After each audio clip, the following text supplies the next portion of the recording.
भीती घालणारी लोक खूप आहेत तुम्हाला, औषध घ्या म्हणून सांगणारी, ऑपरेशन करायला सांगणारी लोक. कारण का माहितीये का, ह्याला जबाबदार आपण आहोत.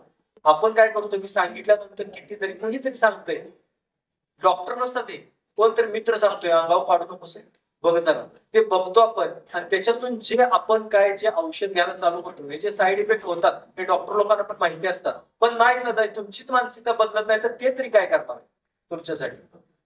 म्हणून विनंती करतो की आजपासून मानसिकता बदला फक्त, आणि मग तुम्ही बघा काय होतंय काय नाही. छोट्या छोट्या गोष्टींसाठी कुठलंही तुम्ही काय करू नका. निसर्गात सगळी ताकद आहे, निसर्गात सगळी हिंमत आहे, त्या गोष्टी तुम्ही करत राहा. आणि तुम्हाला म्हणून सांगतो, बीपी, शुगर, कंबरदुखी, गुडघेदुखी काय असेल, आम्ही आहोत तुमच्यासाठी. आमच्याकडे हजारो लोकांचे व्हिडिओ आहेत ज्यांनी बीपी आणि शुगरची औषधं बंद केलेले आहेत, आणि ते तुम्हाला युट्यूब वरती पण बघायला मिळतील. लोकांचे अभिप्राय माझ्या इथं जरी आला तरी तुम्हाला बघायला मिळेल की गुडघेदुखीसाठी तुम्ही परेशान असताय ना, गुडघेदुखी ते गादी सरकली, कमरेतली, गुडघ्यातलं ते गादी फाटली, ते वाटी सरकली, हे झालं ते झालं. तुम्हाला माहितीये का पूर्वीच्या पद्धती, मसाज पद्धती माहितीये? पूर्वी हात मोडला तरी बसवून द्यायची, माहिती आहे ना?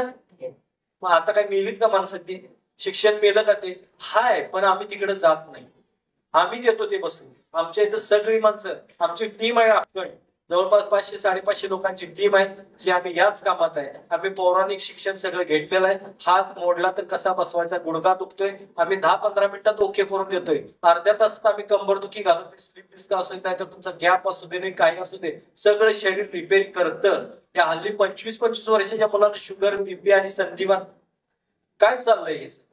तर हे जर नको असेल तर प्लीज कृपा करतो सगळ्यांना, पाया पडतो सगळ्यांच्या, तुम्ही फक्त व्यायाम करा, आहार योग्य घ्या, बाकी शरीराला काही लागत नाही. आणि तुम्हाला जर समजा कंबरदुखी, गुडघेदुखी असेल तर फक्त इथून काय पुन्हा लाभ नाही, पुण्यात यायचं, तुम्हाला ओके करून द्यायची जबाबदारी माझी. नाही झालं तर एवढं सगळ्यांच्या समोर सांगतो की तुमचा खर्च मी बघेन, चॅलेंज देऊन सांगतो. कारण हे माझं काय नाहीये, हे आपल्या पूर्वीच्या लोकांनी जे लिहून ठेवलेलं आहे.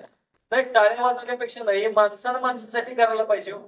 आणि असं नाही की जास्त खर्च येणार, तुम्हाला वाटणार डील गुडघ्याचं रिपेअर करून तर 10,000 घेतलं तर काय करू, नको आम्हाला 10,000. आमचं पोट चालण्यापुरतं आम्हाला मिळालं ना, माझ्याकडे जी माणसं आहेत ना त्यांचं पोट भरण्यापुरतं मिळालं मी खुश आहे त्यात. कारण माझं पोट परमेश्वर भरतोय आणि अपेक्षा खूप कमी आहे, गरिबीतून आम्ही आलेली माणसं आहे. मला एक वेळचं जेवायला मिळत नव्हतं, एक वेळचं जेवायला मिळत नव्हतं, तिथून इथंपर्यंत आलेलं आहे. आज परमेश्वराच्या कृपेने 500-550 कुटुंब सांभाळायची ताकद दिली ना. एक कुटुंब सांभाळायला काय त्रास होते तुम्हाला माहितीये का नाही? मी 550 कुटुंब सांभाळतो बस. आणि हे माणसानं माणसासाठी करायचंय, बाकीचं काय नाही. आणि यांचं माझी कुटुंब चाललीत ना, ह्याच्या पलीकडे मला अपेक्षाच नाही, नको आहे मला खरं सांगायचं. आणि ते थोड्या खर्चात आणि घरगुती उपायांमधून तुम्ही बरं होत आहे. फक्त औषध कमी करा. या बाळावरती सगळ्या जे जन्माला येणार बाळ असतं ना, याच्यावरती सगळ्या त्याचा दुष्परिणाम होतो आणि ह्यातून त्या मुलाला जन्मतात सगळे आजार चालू होतात. पण ते जाऊ दे, तुम्ही तर सुटता का त्यातून? 25 आणि 30 आणि 35 वयात तुमची शुगरने औषध, बीपीची औषध खायचं वय आहे का तुमचे? त्या वयात तुम्ही खाता.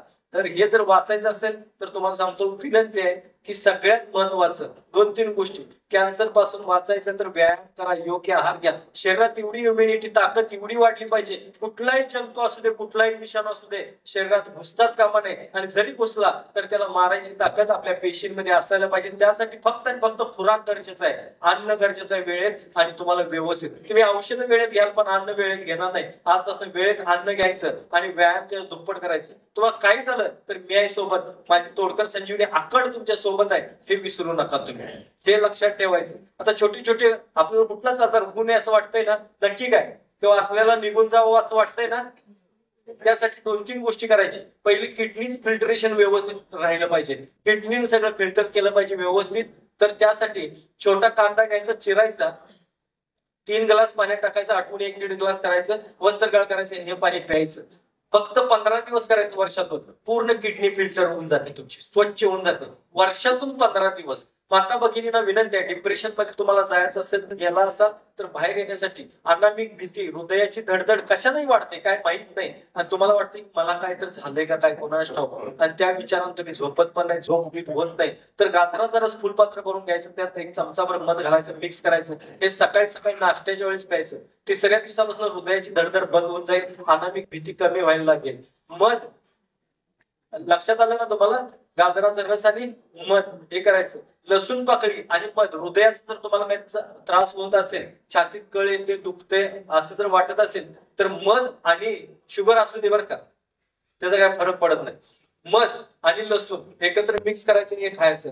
मेमरी तर शार्प होईलच तुमची, मुलांना पण द्यायला हरकत नाही. मेमरी शार्प होईल, मेन म्हणजे कसं मेंदू फ्रेश होऊन जाईल आणि तुमच्या हृदयात जे काही अडचणी आहेत ते सगळ्या कमी व्हायला लागतील. हृदयात ब्लॉकेजेस आहेत, तुम्हाला खूप असं पेनफुली होत आहे किंवा कधीतरी दम लागतोय, जिना चढल्यानंतर दम लागतोय, तर यावेळेस परत तुम्हाला सांगतोय हिंग आणि लसूण हे मिक्स करायचं, एकत्र समप्रमाणात घ्यायचं, जेवढा लसूण तेवढाच हिंग घ्यायचं. हिंग घ्या बरं का, नाही तर ते एकानं दूध आणि लसूण खाल्ला त्याला दूध आणि हिंग यातला फरक कळेल ना, तरी धूर काढलं आलं नाही माझ्याकडे ते नशीब. ते हिंग आणि लसूण हे मिक्स करायचं आणि घ्यायचं, फक्त 21 दिवस करा. 22व्या दिवशी माझ्याकडे यायचं, तुम्हाला दम लागणे किंवा काय जर ब्लॉकेजेस किंवा पेन बिन असं जर काय वाटलं तर माझ्याकडे या, आमची तोडकर संजीवनी तुम्हाला त्यातनं लगेच बाहेर काढून. चॅलेंज आहे माझं, फक्त 21 दिवस करा, माझं सुद्धा तोंड बघायची गरज लागणार नाही तुम्हाला कोणाला. हे करून बघा, उगाच विनाकारण कुठेतरी येड्यागत करायचं नाही आपण, आणि त्याच्यावर भरोसा ठेवायचा. पूर्वी श्रद्धेनं एखाद्या महाराजाचं भस्म जरी खाल्लं तर बरं व्हायचं ना, एखाद्या साधू मुनीचं कोणाचं तरी तो भस्म द्यायचा, अंगारा द्यायचा, त्यातनं माणसं बरी होत होती. का असेल त्या अंगारात? विश्वास, श्रद्धा, भरोसा हे होतं, आणि त्यामुळे त्याला गुण यायचा. एकेकाला यायचंच नाही, त्याचा श्रद्धा नाही, विश्वास नाही, भरोसा नाही. तुम्ही पण सोन्याचं भस्म खावा, तुमची त्याच्यावर श्रद्धा नसेल ते काहीच काम करणार नाही, पण तुमची श्रद्धा असेल तर भस्म सुद्धा फक्त तुमच्यासाठी खूप काम करून जाईल. तर हे करायचं. दुसरी गोष्ट सगळ्यात महत्वाचं अजून सांगतो, हे ज्यांना चक्कर आल्यासारखं वाटतंय, म्हणजे हे बीपीच्या त्रासमध्ये आपल्याला बऱ्याच लोकांना वाटतं पण चक्कर वगैरे आल्यासारखं वाटतंय, त्यांनी काय करायचं की कांदा बारीक बारीक बारीक चिरायचा, बारीक बारीक खूप बारीक चिरायचा कांदा, म्हणजे अगदी ती भेल वगैरे करायसाठी करतात ना तसा बारीक कांदा चिरायचा, आणि तो कपभर पाण्यात टाकायचं आणि पाणी उकळायचं, ते लगेच गाळून गरम गरम चहा पिल्यासारखं प्यायचं.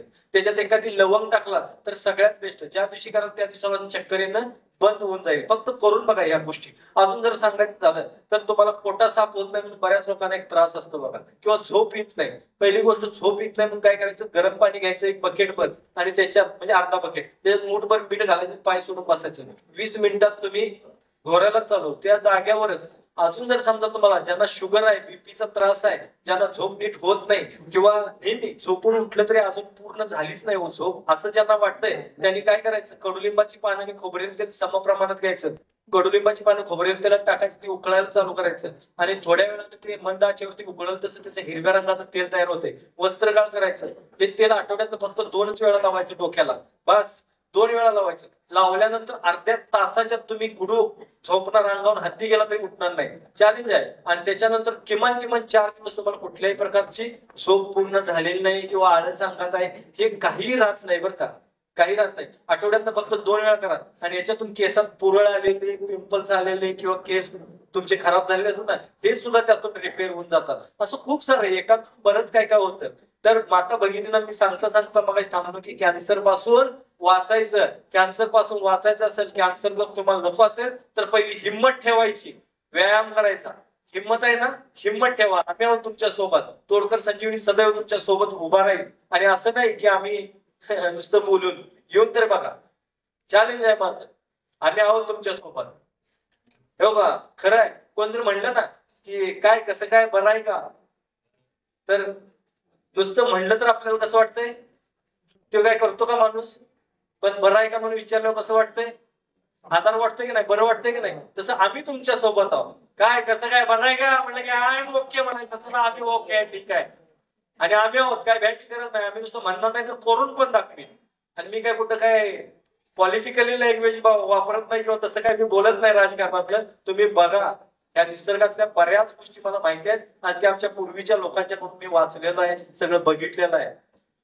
खूप ताकद आहे. आमच्याकडे गगनबावड्याला आलात ना, तुम्हाला 2 पानं खायला देतो एका झाडाची. जाळी असते, त्या जाळीची 2 पानं खायला देतो. तुम्ही दिवसभर पळालात तरी दम लागत नाही. काय असेल हो त्यात? काय असेल? मला ह्याच्यावरती ना विचार करावा असं वाटतंय. अहो, साप चावल्यानंतर आमच्या इथे मंदिरात बसवतात आणि 2 पानं खायला देतात. कसलाही साप असू दे, विषच उत्तर काहीच करायची गरज लागत. आमच्याकडे अजूनही करतात त्या गोष्टी. अजूनही विंचू चावल्यानंतर सफरचंद खायला ना की एका मिनिटात त्याच्या वेदना थांबून जात. सफरचंद खाल्लं की काय असेल सांग? काय असेल ते? माशी डंक मारते ना, ह्याची मवाची माशी, ते बघा काटा राहतो किंवा ते काटा काढल्यानंतर सुद्धा सूज येते. एका मिनिटात सूज गायब करू शकतो. लिंबू मीठ घ्यायचं चोळायचं नसतं, सगळंच काय तिथली वेदना गायब, तिथलं सगळंच गायब होऊन बसते. तुम्हाला सूज पण येत नाही. त्याच्यापेक्षा इन्स्टंट काय पाहिजे, फास्ट काय पाहिजे सांगा तुम्हाला? अजून चिमटभर मीठ जिभेवरती ठेवायचं नाही, अर्धा मिनिट गप बसायचं, त्याच्यावर अर्धा ग्लास पाणी प्यायचं, डोकं दुखायचं थांबतंय बघा. करून बघा. लूज मोशन सुरू झालंय, मेथीचे दाणे चमचाभर तोंडात टाकायचे, ते कोमट पाण्याबरोबर गिळायचे. ज्या मिनिटाला घेणार त्या मिनिटापासून पॅक बंद, बुच लावल्यासारखं. किती जावा तिकडे, तोंड लाल करून बाहेर घ्याल तर तिकडं काय बुच निघत नाही. बंद. ह्याच्यापेक्षा तुम्हाला फास्ट काय पाहिजे? अपचन झालंय, करपट ढेकर आलं, आलं लिंबू मीठ खिसायचं आणि खायला चालू करायचं. बस. ते लिंबू आलं लिंबू मीठ एवढंच, आलं संपायच्या अगोदर तुमचं तरपट ढेकर गायबच. एकदा झालं की कार्यक्रमच ओके. बस. ज्यांना पोट प्लेन पाहिजे, पोट प्लेन पाहिजे, पोट नको आहे, माता भगिनी पाया पडतो, तुम्हाला एक सांगतो, पोट प्लेन पाहिजे. हे सीझर झालंय आणि त्यामुळे ते जात त्याचं नाही, ते असंच राहणार हो, तसंच राहणार हो. हे रात्रीचं काय करतात, जेवताना एवढाच भात कुठे शिल्लक ठेवायचं म्हणतात. जाईत नसला तर ते घ्यायचं, त्याच्यावर आमटी पालती करायची आणि ते बोलत बोलत बसकी खाव्या म्हणतात, आणि ते बोलत बोलत आपलं खायला बघायचं. हे बंद करायचं. आपण रात्रीचं जेवण कमी करायचं. रात्री लवकर जेवा. जिरे 1 चमचा आणि ओवा साधारण एवढ्या 2 चिमटी एकत्र मिक्स करायचं ग्लासभर पाण्यात, एक कडक उकळवायचं. आपणही करायचं, तिकडं बोलून सांगतोय म्हणजे तुमच्यासाठी नाही समजू नका. हे वस्त्रगाळ करायचं आणि प्यायचं, नाही तर गाळण्यातून गाळून घेऊन जरी पिला, हे फक्त रात्री झोपायच्या अगोदर एक 15-20 मिनिटं अगोदर करायचं. सकाळी उठल्याबरोबर मोबाईलला पासवर्ड टाकायच्या अगोदरच कार्यक्रम खटा. 6 वाजता बिन गजराचं तुम्हाला उठवते, गजर लावायची गरज नाही. आणि असं तुम्ही आजच करून बघा. आज आज आज लेट झाला तरी पण जाऊन जेवा, आणि जेवल्यानंतर 15 मिनिटांनी तुम्ही हे काढा करून प्या. उद्या सकाळपर्यंत जर नाही तर ना, सगळे अशीच मोर्चे घेऊन माझ्याकडे सगळ्यांना उठवतो, सगळ्यांचा खर्च करतो, येण्या जाण्याचं करून तर बघा या गोष्टी. ह्याच्यापेक्षा फास्ट काय पाहिजे तुम्हाला? माणसं पोटा साफ होत नाही म्हणून परेशान असते. काय काय लोक तिकडे मोबाईल घेऊन जातात. तरी बरं झालं ते आता कमोड आलाय, त्याला बी अर्ध्यातच बसायचं आणि तिथं जाऊन गेले न्यूज बघत बसायची. कशाला गेले लक्षातच नाही, बिन करताच बाहेर आलो आणि मग कोणाला सांग. तरी ते आता झाले घरात बरं आहे. नाहीतर ते पाणीतलं असतं का नाही, तर एका हातात टमरेल एका हातात मोबाईल घेऊन धुणार कसं, काय करणार कसं? अवघडच आहे. ते टमरेल ठेवून आणि मेसेज करणार, पण ते बी बघून ठेवायला लागायचं.